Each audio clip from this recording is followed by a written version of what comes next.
প্রত্যেকের বাসায় যেমন একটি ফ্রিজ আছে, আমাদের বাসায় একটি ফ্রিজ আছে। দেখেন এখন ফ্রিজ থেকে পানি বের হচ্ছে, দেখতে পাচ্ছেন? দেখেন এটা হচ্ছে পানি, এই যে পানি একেবারে লাইন ধরে বের হচ্ছে। এই যে ফ্রিজ থেকে পানি বের হয়, তাহলে এই পানিকে আমরা আটকানোর জন্য আমরা কি করতে পারি? অর্থাৎ ফ্রিজ থেকে যদি পানি বের হয়, দেখেন কি পরিমাণ পানি, দেখা যাচ্ছে? দেখেন, অর্থাৎ ফ্রিজ থেকে পানি বের হচ্ছে। কেন পানি বের হচ্ছে বা পানি বের হলে আমাদের কাজটা কি? কাজটা হচ্ছে আপনারা প্রথমে ফ্রিজের এই শাটারটা খুলে নেবেন। দেখেন এখানে থার্মোস্ট্যাট আছে, এই থার্মোস্ট্যাটটা আপনারা লক্ষ্য করবেন এটা সঠিক আছে কিনা।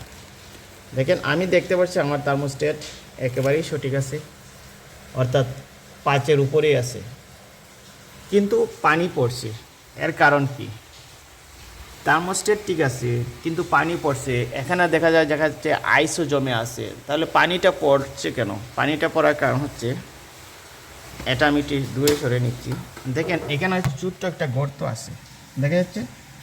এই গর্তটা অনেক সময় যে সবজি রাখা হয়, বিভিন্ন পাতা সবজি এগুলা পরে এটা এই গর্তটা ভরে যায়, তখন এরকম একটা শলা নিয়ে, এই যে একটা হাতে একটা শলা নিয়ে এটা গর্তটা যদি এইভাবে কয়েকবার ঘষার ফলে এটা দেখবেন পরিষ্কার হয়ে যাবে।